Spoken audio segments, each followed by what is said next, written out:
우리 오늘 함께 나누실 말씀은 마태복음 13장 44절부터 46절까지입니다. 우리 주보에는 50절까지라고 나와 있는데요. 네, 46절까지 읽도록 하겠습니다. 네. 세 절의 짧은 본문이니까 우리 이번에는 다 같이 함께 읽도록 하겠습니다. 네, 44절부터 우리 함께 읽겠습니다. 천국은 마치 밭에 감추인 보화와 같으니 사람이 이를 발견한 후 숨겨두고 기뻐하며 돌아가서 자기의 소유를 다 팔아 그 밭을 사느니라. 또 천국은 마치 좋은 진주를 구하는 장사와 같으니 급히 갇힌 진주 하나를 발견하며 가서 자기의 소유를 다 팔아 그 진주를 사느니라.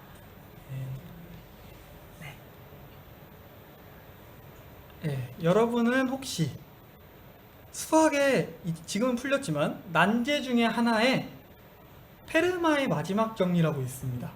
혹시 그 페르마의 마지막 정리를 혹시 이런 것을 알고 계신가요? 네. 혹시 모르시는 분들이 계실까봐 제가 가지고 왔습니다. 사진 보여주시고. 네. 공식은 이렇게 되는데요. x의 n제곱 더하기 y의 n제곱은 z의 n이라고 할 때 n이 3보다 큰 3의 이상의 정수라고 칠 때 x, y, z를 만족하는 정수가 없다. 그러니까 x, y, z가 지금 나와 있는 일반적인 정수로는 만족하지 않는다 라고 하는 것을 증명해라 라고 하는 것이 페르마의 마지막 정리입니다. 봐도 뭔지 모르겠죠. 저도 처음에 볼 때 이게 뭐지 싶었어요. 그래서 어제도 수학 선생님 하고 계시는 김용민 선생님께 가서 혹시 이거에 대해서 좀 아시나요? 물어보기도 하고요. 네, 말씀하신 대로 그 답변을 들은 대로 네이버를 찾아가서 물어보기도 했습니다. 네, 이 페르마의 마지막 정리는요, 수학자 페르마가 1600년도에 만들었는데요. 이 문제를 증명할 수가 없어서 357년이 지난 1995년에 와일즈라고 하는 수학자에 의해서 증명될 때까지 이 문제가 증명되지 않았다고 해요. 그런데 이 페르마가 이 문제를 다 적은 뒤에 이런 문구를 적었다고 합니다. 사진 보여주시겠나요? 네, 이렇게 말했어요. 나는 이 문제에 대한 놀라운 증명을 알고 있으나 여백이 부족하여 적지 않겠다. 네, 이 문장이 도발적이기도 하고 기억에 남기도 하잖아요. 그래서 어느 날 한 학생이 이거를 좀 감명 깊게 읽었나 봐요. 한 학생이 기말고사를 보고 있는데 문제가 너무나도 어려운 거예요. 그래서 시험지에 이렇게 적었답니다. 나는 이 시험 문제에 대한 정답을 알고 있으나 여백이 부족하여 여기 적지 않겠습니다. 네, 여러분 이 학생에게 점수를 줘야 될까요? 네, 학원 선생님 점수를 줘야 될까요?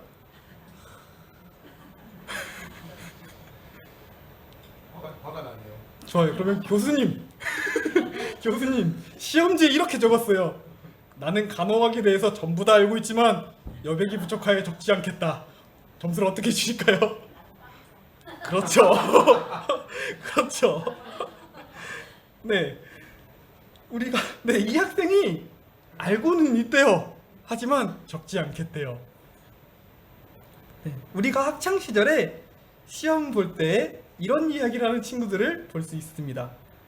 야, 아는데 못 적었어. 그런 친구들은 아무리 내가 알고 있어, 그래도 알고 있는 거 알겠어, 그렇다고 해서라도 점수를 받지는 못합니다. 네, 우리는요 이런 사실을 알고 있습니다. 어떤 것을 알고 있다고 하더라도 실천하지 않으면은 모르는 것이야 라고 하는 사실을 알고 있습니다. 네, 오늘 성경의 본문으로 넘어와서 오늘 예수님께서는 천국에 대한 비유를 사람들에게 해주고 있습니다. 천국에 대해서 두 가지 비유로, 오늘 본문에서는 두 가지 비유로 우리에게 이야기를 하고 있는데요. 한 비유로 한 농부가 있는데 어느 때랑 같이 밭을 갈고 있어요. 이 사람이 일하고 있는 밭은요, 아마 자기 밭은 아닌 것 같아요. 아마 세를 내서, 남의 밭에서 세를 내고 일하는 소작농이거나 아니면 밭일을 도와주고 있는 사람이거나 한 것 같아요. 일단은 자신의 밭은 아니에요. 그런데 이 농부가 밭을 갈다가 곡괭이에 뭔가 깽 하고 단단한 게 찍혔어요. 그래서 이게 뭐지? 하고 파보니까 자기 전 재산보다도 많은 엄청난 양의 보물을 발견합니다. 마치 땅을 지나가다가 1등 당첨된 로또를 받은 것처럼, 그걸 주운 것처럼 이 농부는 정말로 기뻤을 거예요. 그래서 이 농부는 보물을 땅에 묻어두고 자신의 전 재산을 팔아서 밭을 사고 그 보물을 자신의 소유로 만들었다라고 하는 이야기를 들려주십니다. 그리고 그 뒤에 나오는 이야기도 비슷한 이야기입니다. 좋은 진주를 찾은 상인이 자신의 모든 것을 팔아서 그 진주를 산다라고 하는 이야기입니다. 우리가 많이 들었던 이야기이기도 하죠. 그리고 천국은 마치라고 하는 유명한 찬양이 나올 정도로 우리가 익히 들었던, 정말로 잘 알고 있는 이야기입니다. 우리는 이 이야기를 통해서 천국은 마치 이런 것들이랑 같아서 우리가 가진 모든 것보다 더 값진 것이기 때문에 천국을 사모해야 돼요 라고 하는 이야기를 어린 시절에 성경학교에서, 교회에서 가르침을 많이 받았습니다. 네, 천국은요 이러한 곳이에요. 엄청나게 가치 있고요, 내 모든 것보다 더 귀중한 곳이에요. 그렇기에 우리는 그것을 사모해야 됩니다. 그런데요, 오늘 우리가 집중하고자 하는 것은요, 농부의 태도에 집중하고자 합니다.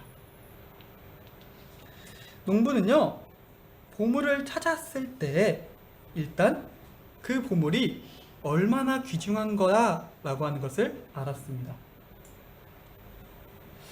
그 보물이 자신이 가진 모든 것을 포기하고서라도 얻어야 되는 귀중한 것이구나 라고 하는 사실을 알았습니다.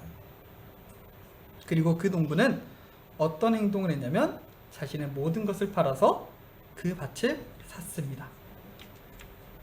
그로 인해서 보물은 농부의 것이 되었습니다. 이렇게 자신의 모든 것을 팔아서 그 밭을 살 수 있었던 이유는 농부가 그 보물이 정말로 귀중한 것이구나 라고 하는 사실을 알았기 때문입니다.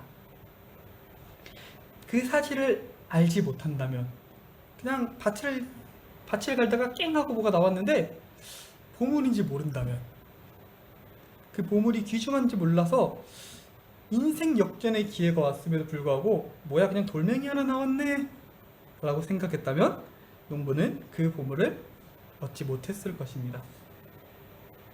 세상에는 이런 사람들이 많이 있습니다. 우리 삶에서 그 무엇보다도 가치 있고 귀중한 보물, 하나님을 몰라요. 세상은 하나님이 얼마나 귀중한 이신지, 그분이 행하신 일이, 그분의 놀라우심에 대해서 모릅니다. 모르는 분들이 많이 있습니다. 그러기에 그분이 하신 일, 그분이 귀하신 분이야.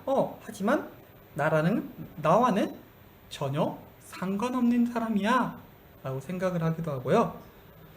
우리가 교회 안에서 하나님의 일을 할 거야, 하나님이 기뻐하시는 일을 할 거야 라고 하는 일에 대해서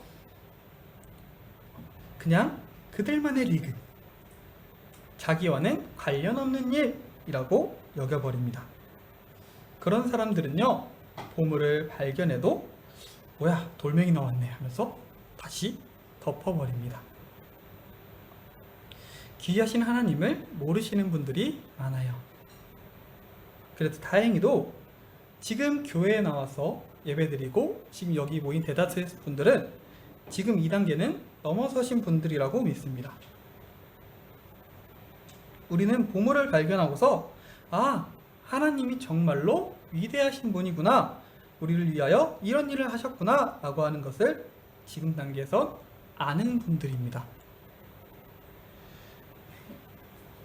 어린 시절 성경 공부로도 많이 들었고요. 예배 시간에 설교로도 많이 들었거든요.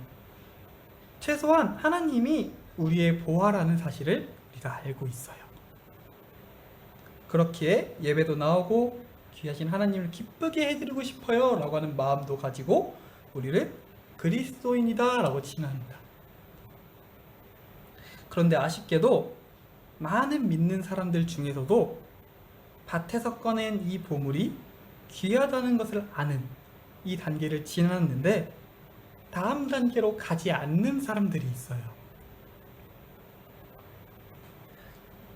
다음 단계는 무엇이냐면 우리 44절을 우리 한번 다시 한번 읽어보도록 할 건데요. 본문 44절을 우리 같이 한번 읽어보겠습니다. 함께 읽습니다. 천국은 마치 밭에 감추인 보화와 같으니 사람이 이를 발견한 후 숨겨두고 기뻐하며 돌아가서 자기의 소유를 다 팔아 그 밭을 사느니라. 네. 보화를 발견하는 이 시간을 얻었고요. 그리고 그것이 정말 내 삶에 어떤 것보다 귀중한 것이야 라고 하는 그 사실을 알았어요. 그러면 그 다음 단계는요, 밭을 사야 돼요. 그런데요, 이전 단계까지는 많은 사람들이 하고 이 단계를 하지 않는 경우가 많아요. 내가요, 하나님이 존귀하신 분, 하나님이 위대하신 분이라는 것을 알아요. 그래서 하나님 기뻐하시는 행동, 내가 하나님께 정말로 믿는 사람으로서의 행동들도 내가 들어서 알아요. 그런데 안 사요. 밭을 사지 않아요. 야, 나 저기에 보물이, 저 밭에, 야, 엄청난 양의 보물이 묻혀 있더라? 야, 그런데 가만히 있어요. 이 농부가 지금 뭘 해야 되냐면요, 정말로 그 보물이 거기 있다는 걸 알면요, 파야 돼요. 아니면은 오늘 본문에 나온 사람처럼 밭을 사러 가야 돼요. 그런데요, 나는 시험 문제의 답을 알지만 적지 않겠습니다 라고 했던 그 학생처럼 하나님의 놀라운 은혜를 알지만 그 보화를요, 얻으려고 하지 않아요. 하나님이 기뻐하시는 것, 그리고 내가 하나님께 복을 받기 위해서 모든 행동들을 우리가 들어서 알아요. 예배 시간에, 공과 시간에, 설교 시간에 많이 들었어요. 하지만요, 그 모든 것을 듣고서요, 우리가 이제 밭을 사러 가야 되는 시간인데 사지 않는 경우도 많아요. 우리가 알면서 행하지 않는 것들에 대해서 야고보 사도는 이렇게 말을 합니다. 우리 야고보서 2장 14절부터 17절까지 말씀입니다. 우리 한번 같이 읽어보도록 할 건데요. 함께 읽겠습니다. 내 형제들아, 만일 사람이 믿음이 있노라 하고 행함이 없으면 무슨 유익이 있으리요? 그 믿음이 능히 자기를 구원하겠느냐? 만일 형제나 자매가 헐벗고 일용할 양식이 없는데 너희 중에 누구든지 그에게 이르되 평안히 가라, 덥게 하라, 배부르게 하라 하며 그 몸에 쓸 것을 주지 아니하면 무슨 유익이 있으리요? 이와 같이 행함이 없는 믿음은 그 자체가 죽은 것이라. 네. 야고보 사도는요, 행함이 없는 믿음은 죽은 믿음이에요 라고 말을 하면서, 네가 믿음이 있어, 내가 믿음이 있어 라고 말하는 것으로 끝나는 것이 아니라, 믿는 사람이라면은 마땅히 해야 될 그 행동들을 너희가 해라. 믿음을 너희가 실천해라. 들었으면은 그대로 너희가 나가서 해라 라고 말을 합니다. 이 말은요, 이 야고보 사도의 말은요, 행위로 구원을 받는다 라고 하는 이야기는 절대로 아닙니다. 내가 무슨 행동을 해야 선함의 마일리지를 쌓아야 우리가 구원을 받는다 라고 하는 말은 절대로 아닙니다. 하지만 구원은 오직 믿음으로만 납니다. 하지만 믿음은 행위로 증명이 되어집니다. 우리가요, 하나님의 밭에서 보화를 발견했다면 그 보화를 아는 것에서 끝나는 것이 아니라 가져가는 여러분들이 되시길 바랍니다. 나라고 하는 밭에 하나님이 나를 위한 계획을 꼭 보물로 놓으셨어요. 내가 이것을 봤어요. 찾았어요. 이 보화가 믿음이 이렇게 귀중한 것이구나 안 여러분들은 그 밭을 사는 여러분들 되시기 바랍니다.